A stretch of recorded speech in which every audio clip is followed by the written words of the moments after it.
Les performances des sociétés d'État sont en hausse. 16 sociétés d'État ont présenté leurs états financiers au titre de l'année 2013 pour appréciation. Le Premier ministre salue les résultats. Également dans ce journal, la célébration de la Journée mondiale de lutte contre la drogue. C'est dans la commune rurale de Komsilga que rendez-vous a été donné pour prendre des engagements en vue d'éradiquer ce fléau. Et puis de la soude caustique dans la nature, une grande partie de ce produit dangereux serait en possession des populations. Dans le quartier Zongo de Ouagadougou, on appelle à la prudence quant à la manipulation de ce poison. Ce sont les titres de ce journal. Bienvenue à tous et merci à vous de nous suivre. Les performances des sociétés d'État pour l'année 2013 sont donc en hausse par rapport à 2012, à la satisfaction du chef du gouvernement burkinabé. Le Premier ministre salue ces résultats qui traduisent les efforts déployés par le gouvernement et ses partenaires pour soutenir la croissance. La 22e Assemblée générale des sociétés d'État donne la parole à 16 structures pour présenter leur rapport financier pour appréciation. Drissa Seré nous donne des précisions. À cette 22e session de l'Assemblée générale des sociétés d'État, 16 sociétés sont...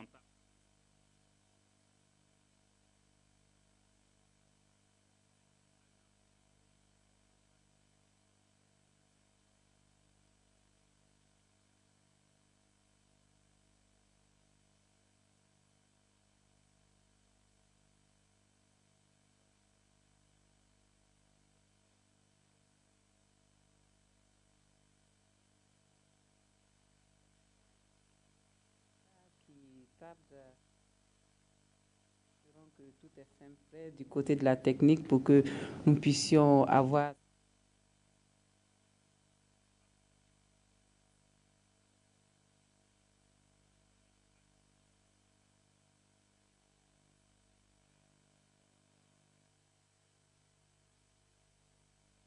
des sociétés d'État.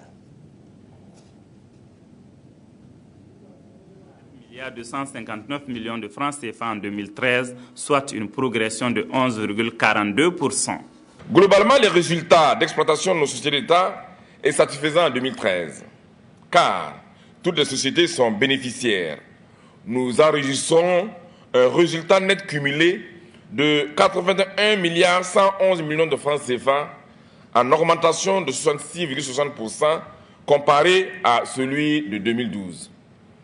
Il convient de saluer ces performances à leur juste valeur et de féliciter l'ensemble des acteurs qui, avec dévouement et abnégation, ont contribué à cette sensible amélioration de performance de nos entreprises. Pour le chef du gouvernement, la nécessité de se mettre aux normes des standards internationaux est une exigence et elle devrait permettre aux responsables des sociétés d'État d'anticiper et de s'adapter à l'évolution d'une économie mondiale ouverte et concurrentielle. C'est pourquoi je salue au passage la certification de la Sonature à la norme ISO 9001, version 2008, qui est la 3e société d'État après la Sonabi et l'ONEA à être certifiée de cette norme.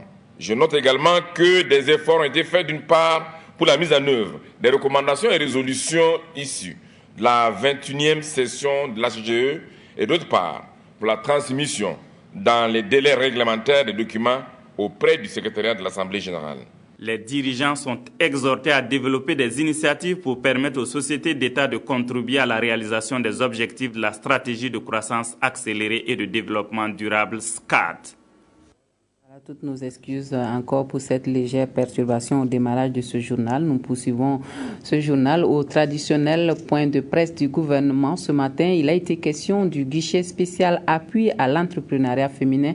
5 milliards de francs CFA sont alloués à ce projet et la ministre de la Promotion de la Femme et du Genre s'est exprimée sur le sujet. Et de la soude caustique a été retrouvée dans la nature, dans un quartier de Ouagadougou, une situation qui interpelle le gouvernement et le ministre de la Communication en a parlé. Aboubakar Sagnon nous résume un peu les échanges de ce matin.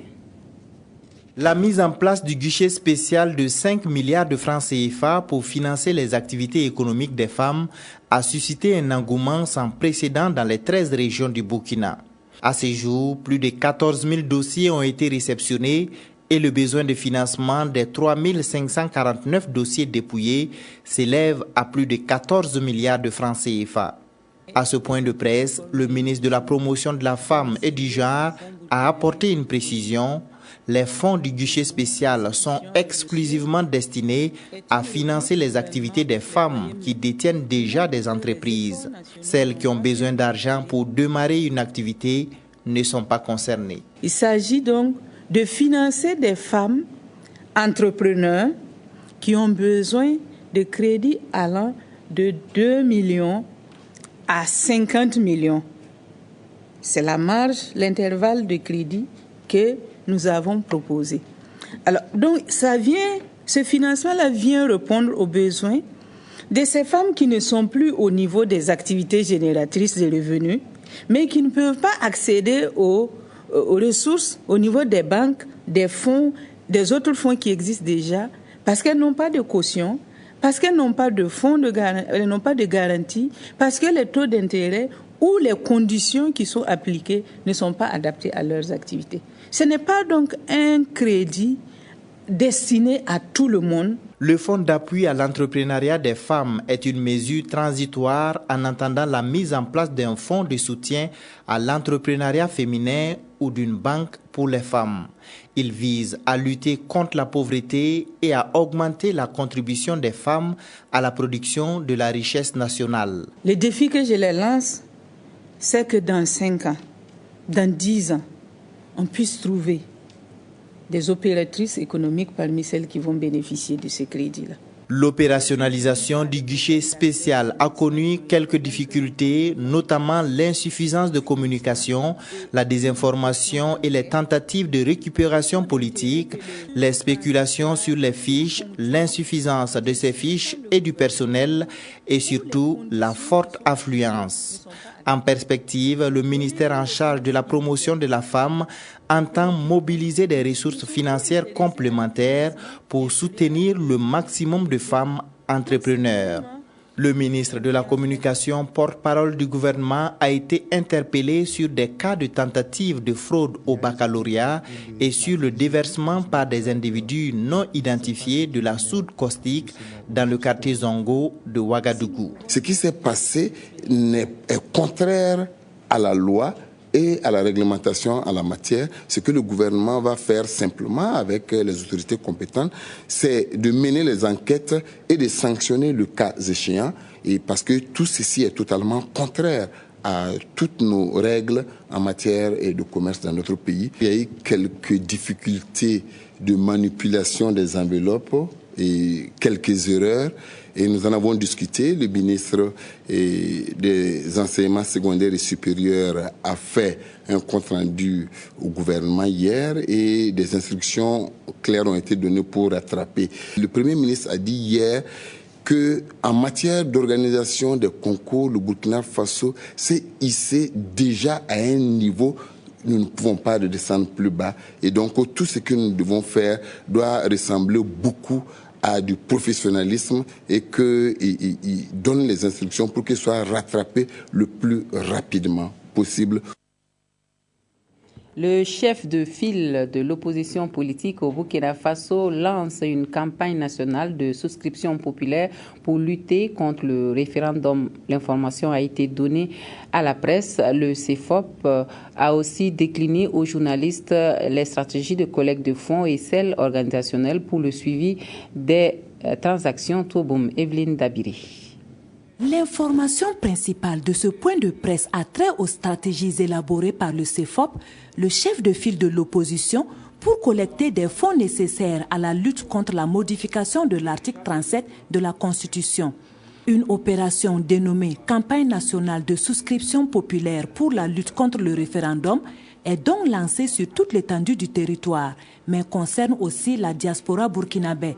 D'autres activités comme la vente de gadgets permettront de renflouer les caisses du CEFOP pour les luttes à venir. Notre démarche en tant qu'opposition responsable et citoyenne, c'est la responsabilisation des Burkinabés. Chez nous, les gens viennent parce qu'ils sont convaincus et ils se font le relais de ce qu'on dit. Et en plus, nous leur demandons de contribuer parce que la lutte que nous menons c'est leur lutte. Pour les modes de collecte de ces fonds, des urnes sont disponibles au CEFOP et au siège des partis membres. En plus, des virements bancaires et téléphoniques sont possibles. Et si plusieurs questions des journalistes ont eu trait à la transparence d'une telle opération, le CEFOP en réponse rassure, un rapport mensuel sera fait et chaque franc récolté ou dépensé sera du domaine public. La gestion des fonds du CEFOP est vraiment différente de la gestion des fonds qui sont ici collectés par le CEFOP pour la lutte contre le référendum. Et l'argent va servir, on a dit ici, à financer l'ensemble des budgets qui seront validés ici par le conseil donc, des chefs de partis politiques pour chaque opération. Donc, ce n'est pas pour se faire de l'argent, c'est pour accompagner la lutte contre le référendum. La contribution volontaire a déjà eu un début de résultat selon le CEFOP, avec près de 2 millions de francs CFA et près de 250 000 francs récoltés, respectivement dans les stades de Ouagadougou et de Bobo-Dioulasso. Mais l'espoir du CEFOP est ceci, inciter au minimum 1 million de Burkinabés à s'engager avec au moins 500 francs et le compte est fait. La drogue en passe de devenir une question de santé publique au Burkina Faso, surtout au sein de la jeunesse très touchée par le phénomène. À l'occasion de la Journée mondiale de lutte contre la drogue célébrée le 26 juin, les acteurs de la lutte se sont retrouvés à Komsilga et ont pris l'engagement d'accentuer la sensibilisation pour éradiquer le fléau, les temps forts de la célébration avec Abdul Rasmane Zongo. Elles ont pour vilain nom cannabis, cocaïne, héroïne et autres médicaments de la rue. Ici à la commune rurale de Komsilga, située à un jet de pierre de Ouagadougou, environ 23 tonnes de drogue sont incinérées en cette 25e journée onusienne de lutte contre la drogue. Le gouvernement de plus en plus met l'accent, pas seulement la sensibilisation, mais également la récupération. Faire en sorte que ces jeunes-là puissent être compris, puissent être réinsérés dans le circuit éducatif et social. Et la répression, c'est vraiment contre les trafiquants. Avant le clou de la célébration, qui est l'incinération, le cérémonial a été ponctué de discours, de sensibilisation et d'interpellation, de sketchs, de slam, de remise de prix aux lauréats de jeux concours et aux vainqueurs de compétitions sportives. Il est statistiquement avéré que la frange juvénile est la plus touchée par le fléau de la drogue. La drogue est un problème de santé et aussi un problème également de sécurité. La jeunesse est interpellée afin qu'elle sache que c'est elle qui doit construire le Burkina de demain. Et quand on sait qu'elle fait autour de 33,2% de la population de 15 à 35 ans, c'est la tranche des jeunes. Et si on prend en compte ceux qui ont moins que ça et qui sont également versés dans le phénomène, il va sans dire que nous avons intérêt à accentuer la lutte. Jeunesse, drogue et incivisme est le thème de ce 26 juin 2014. La saison des pluies qui traînent avec elle son lot de maladies et les banques de sang sont plus que soulagées de recevoir des poches de sang pour satisfaire la demande qui est croissante en cette période. Le Premier ministère a fait sa bonne action dans ce sens et souhaite que les autres départements ministériels emboîtent le pas. Bouma Ernest Nebier. En ce début d'hivernage où le paludisme s'annonce, le besoin en sang pour sauver des vies dans les hôpitaux s'est accru. C'est conscient national du Premier ministère s'est mobilisé ce matin pour donner du sang tout en espérant que ce geste sera un exemple pour les autres ministères. Le Premier ministère donne aujourd'hui son sang aux Burkinabés malades ou qui viendraient à tomber malades parce que nous savons que c'est un acte très utile socialement. Disons que nous avons d'abord voulu donner un exemple, c'est-à-dire en stimulant les volontés des agents du Premier ministère et en espérant qu'au-delà du Premier ministère, nous allons pouvoir stimuler les volontés dans les autres secteurs ministériels pour que cette opération de don de sang puisse se dérouler, se développer et connaître un franc succès partout. Au total, 100 poches de sang sont attendues à la fin de l'opération. Et selon le docteur Omarou Ouedraogo, responsable au service collecte du sang au CNTS, ce geste est le bienvenu. Vraiment, c'est une activité qui nous va droit au cœur Et si tout le monde pouvait réaliser des activités pareilles, ça allait soulager vraiment les malades.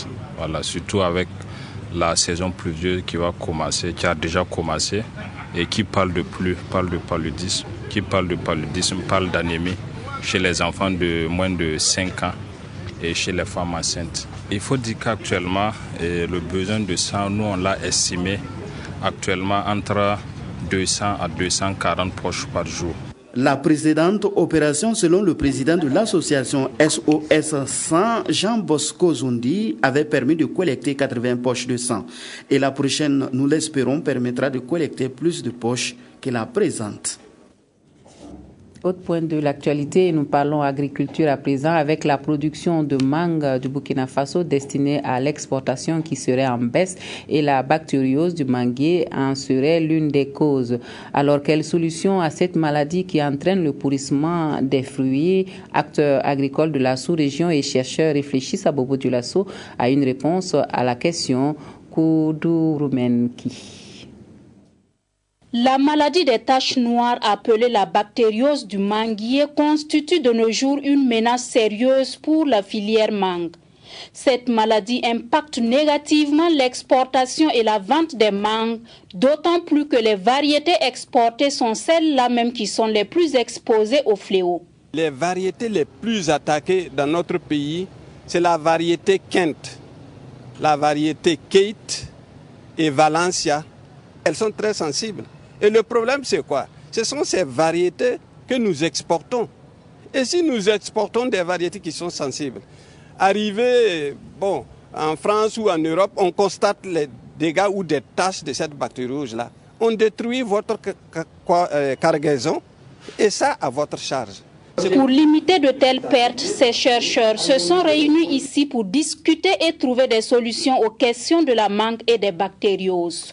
L'objectif principal est de réunir donc un ensemble de scientifiques de la sous-région avec l'INERA pour jeter les bases de la résolution du problème lié à la bactériose, qui est une maladie émergente sur le manguier au Burkina et qui compromet énormément nos chances d'exportation de fruits de qualité vers nos partenaires européens et du monde entier.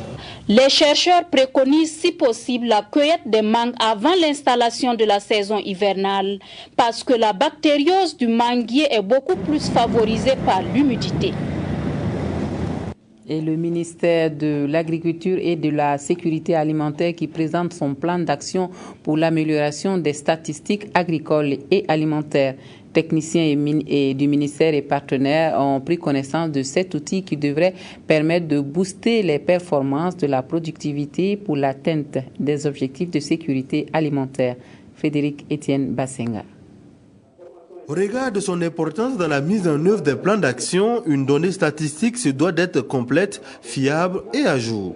C'est donc pour pallier aux différentes incohérences dans les données statistiques agricoles et alimentaires que cet atelier réunit ici les responsables du ministère en charge de l'agriculture, des statistiques de la société civile et des différents partenaires. Les systèmes statistiques dans les pays africains restent déficients. Manque de ressources ou ne sont pas bien coordonnés. Leurs extrants restent insuffisants en termes de quantité, de qualité et de diffusion. Cette situation perdure malgré la mise en place et l'exécution d'un certain nombre d'initiatives statistiques en Afrique au cours de ces dernières années. Elle a surtout été exacerbée par les nouveaux besoins en données destinées à définir les politiques relatives aux nouvelles problématiques du développement, telles que les changements climatiques et la sécurité alimentaire. À l'issue de cet atelier, diverses actions relatives au renforcement des méthodes statistiques seront entreprises dans l'intérêt des utilisateurs des informations statistiques. À Ouagadougou, c'est l'inquiétude au quartier Zongo où de la soude caustique a été retrouvée dans la nature. Une quantité importante de ce produit nocif pour la santé et l'environnement serait déjà entre les mains des populations. Les autorités municipales appellent à la prudence dans l'utilisation de ce poison et demandent la collaboration des habitants afin d'appréhender les auteurs de ce geste. Bouma Ernest Nébier. De la soude caustique déversée ici au quartier Zongo du 3e arrondissement de la ville de Ouagadougou. Au dire des riverains, le produit a été déposé dans ces lieux par des individus inconnus le 24 juin dernier aux environs de 16 heures. On a vu des gens qui étaient ici. Ils étaient en train de déposer des sacs. Même patron lui croyait que c'était du peinture. Mais quand on est arrivé, on a vu que c'était des sacs de poudre. Nous on croyait que c'était du farine. Mais ils ont dit que c'est ces produits. C'est juste ce qu'ils ont dit. Ils sont venus avec Ben. Selon Bourema Bikienga de la direction de la santé communale, ce produit est nocif pour l'homme et l'environnement. C'est surtout l'impact environnemental et seul le ministère de l'Environnement peut détailler ça de long en large. En ce qui concerne les personnes, je sais que c'est un produit qui est corrosif. C'est une base. Corrosif, ça veut dire que ça ronge au niveau de la peau. Bon, même quand vous inhalez ça trop, c'est pas intéressant pour la santé. Ce produit nocif, selon les témoignages des ramasseuses du gravion sur les lieux, a été prélevé par les populations du quartier qui l'ont confondu à de la farine du maïs blanc ou à du lait en poudre. Et certaines personnes qui doutaient de la nature de cette poudre blanche se sont emparées des sacs qui la contenaient. Selon la police municipale, ce n'est pas la première fois que l'on découvre ce genre de produits nocifs dans ce quartier. Elle appelle la population à la vigilance. On a déjà constaté des fûts contenant des produits très nauséabonds juste entre Zongo Nabitianga et Basienko. Également, il y a eu des fûts qui ont été enfouis dans le sol juste au niveau de Zactoulier. Donc c'est des produits qui, d'une manière ou d'une autre, doivent être un peu nocifs. C'est dangereux pour la santé de la population riveraine. Je demande à la population d'être très vigilante et de nous saisir en cas de comportement pareil. Il faut une bonne collaboration.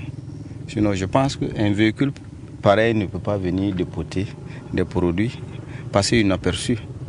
Voilà. En réalité, c'est la population qui devrait nous aider pour pouvoir retrouver les éventuels contrevenants.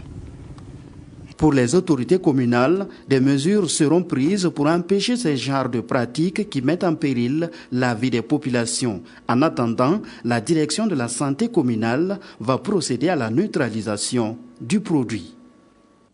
Parlons à présent de la coopération pour le développement entre pays du Sud qui est une réalité. L'exemple nous vient de la Guinée-Conakry qui a adjugé à Ebomaf, à une entreprise burkinabé de bâtiments et de travaux publics, le marché de construction de la route de Kankan-Kissidougou, un projet qui participe à la consolidation de l'intégration entre les pays de l'espace CEDEAO. Sur la cérémonie de lancement des travaux, le récit de Frédéric Etienne Bassenga. Plusieurs décennies que les Guinéens attendaient ce geste qui marque le lancement des travaux de réhabilitation et de bitumage de la route Kankan-Kissidougou. Construite dans les années 1970, l'infrastructure est aujourd'hui dans un état de dégradation avancée avec un taux estimé à 96%.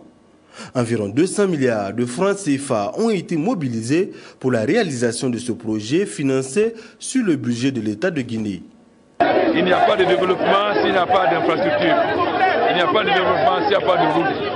Donc maintenant que nous arrivons bientôt à la fin de notre programme avec le Fonds monétaire, nous allons commencer les infrastructures, mais les vraies, c'est-à-dire des routes en béton bitumé qui peuvent durer 20 ans, 30 ans, pour permettre à la Guinée enfin de pouvoir se développer. Longue de 194 km, la route Kankan-Kissidougou permettra de relier la Haute-Guinée à la Guinée forestière, mais pas seulement. Elle participe d'une vision plus globale de renforcement de l'intégration sous-régionale ouest-africaine par le développement des infrastructures routières dans les pays de l'espace CEDEAO. C'est une entreprise burkinabé qui s'est vue attribuer le marché à l'issue d'un appel d'offres international ouvert.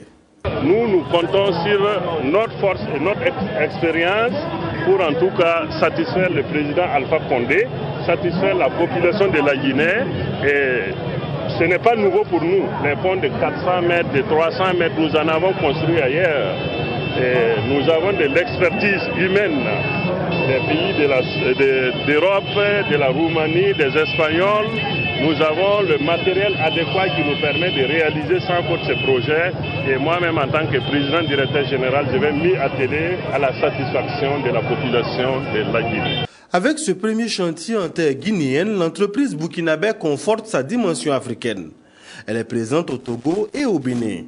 Et pour ce projet guinéen, elle dispose de 36 mois pour faire valoir son expertise en matière de construction d'infrastructures pérennes pour l'Afrique, en Afrique et par des Africains.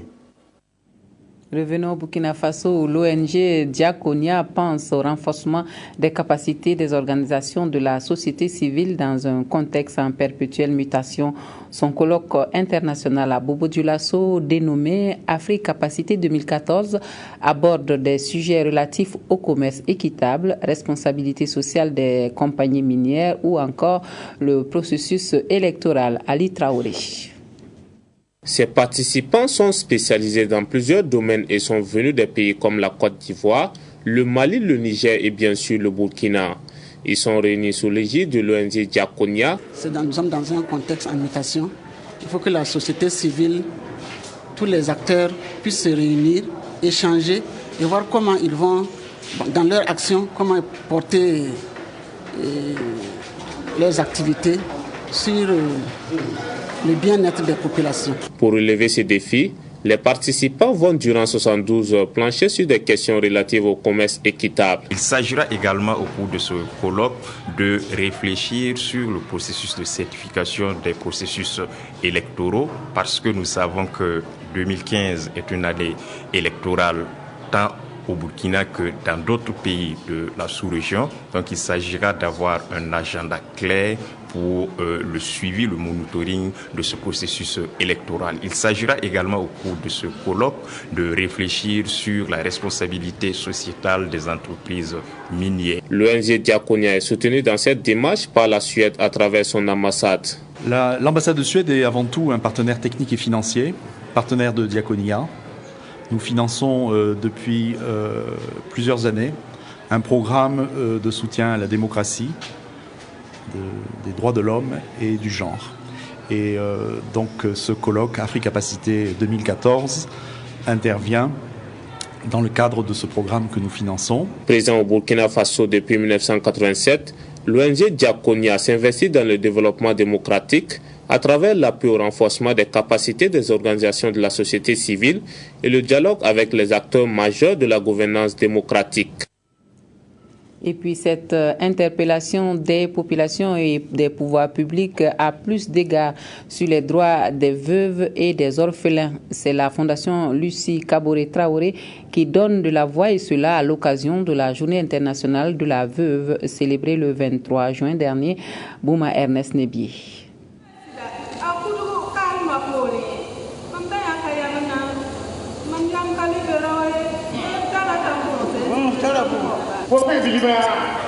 Ce sketch, joué à Morée, traite du Lévira. Ici, Poko, après la mort de son mari, a été contrainte par la famille à se remarier à Bila, le petit frère du défunt. Conséquence immédiate, elle n'a pas pu échapper au VIH-Sida car Bila est séropositif. En plus de cela, elle est traitée de sorcière et de menteuse. Ces multiples problèmes de Poko, beaucoup de veuves du Burkina les vivent et en souffrent énormément. Et la commémoration de la Journée internationale des veuves au Burkina par la Fondation Lucie Kaboré Traoré ce 23 juin 2014 est une occasion pour interpeller les pouvoirs publics et traditionnels à plus d'égards sur les droits de ces femmes en vue de leur épanouissement. La Journée internationale de la veuve nous semble être quelque chose de très important. Au-delà du statut particulier de la femme, l'on voit véritablement que la veuve, elle, subit encore beaucoup plus de tracas. Nous sommes impliqués cette année beaucoup plus dans l'organisation de la journée. Nous avons participé autant que nous pouvions. L'année prochaine, nous allons voir dans quelle mesure ce sera une journée beaucoup plus institutionnellement prise en charge par le gouvernement. À l'issue du lancement donc, de la journée, nous aurons une conférence sur la succession. Vous avez vu, il y a beaucoup de femmes qui sont venues des provinces. Ensuite, au niveau du siège de la Fondation, cet après-midi, après le repas communautaire, bien sûr, à midi, un repas communautaire juste après la conférence. Et ensuite, au siège de la Fondation, il y aura donc une distribution de dons. La Fondation Lucie Kaboré Traoré fête également cette année ses 40 ans d'existence, 40 ans de lutte pour le bien-être des veuves et des orphelins. Et la fondatrice Lucie Kaboré, malgré le poids de l'âge, n'entend pas baisser les bras. Mieux, elle envisage dynamiser les sections de sa structure dans les provinces pour mieux mener le combat. Et le Forum de la société civile de l'Afrique de l'Ouest, lui, monte au créneau pour dire non au mariage forcé.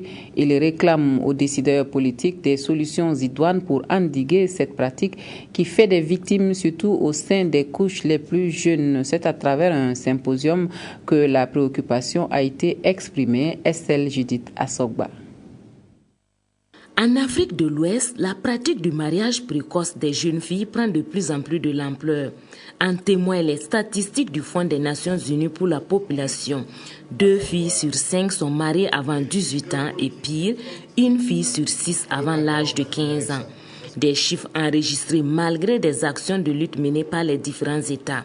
Face à ce constat, le Forum des organisations de la société civile de l'Afrique de l'Ouest, FOSCAO, s'engage dans cette lutte en initiant le projet « Endiguer le mariage précoce et protéger le droit des enfants en Afrique de l'Ouest ». Un projet qui couvre 6 pays, le Niger, le Nigeria, le Mali, la Sierra Leone, la Guinée et le Burkina Faso. Discuter avec nos dirigeants, voir comment nous pourrons les aider pour atteindre cet objectif dans lequel ils sont engagés. Monsieur le représentant du ministre l'avait dit, la société civile joue un grand rôle, mais elle ne peut pas jouer ce rôle de façon séparée. Mais c'est en collaboration avec les décideurs que le résultat peut s'atteindre le plus tôt possible. Et notre souhait, c'est que d'ici 2 ans, nous puissions réaliser ce rêve. Le Burkina Faso est le 2e pays après le Nigeria à avoir abrité le symposium sur ce sujet. Il s'agira pour ces activistes de sensibiliser les communautés et les parties prenantes à tous les niveaux sur cette pratique et de s'assurer que les décideurs respectent les engagements relatifs à l'abolition du mariage précoce. Les travaux de cette rencontre seront sanctionnés par une déclaration finale qui sera transmise au ministre de la Promotion de la Femme et du Genre. Les activités similaires se dérouleront plus tard dans les autres pays. L'objectif à terme est d'arriver à une abolition définitive de ce phénomène.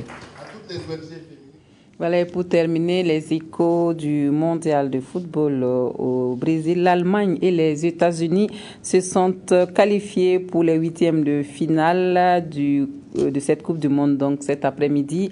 À partir de 20h, on connaîtra les 2 derniers pays qualifiés. L'Algérie joue contre la Russie et la Belgique sera face à la Corée du Sud. Le Ghana, la Côte d'Ivoire et le Cameroun sont priés de rentrer à la maison. C'est tout pour l'actualité dans cette édition. Merci à vous de nous avoir suivis. Excellente soirée à tous et à toutes. Je cède la place à Lassina Savadougou et ses invités pour le football. À demain.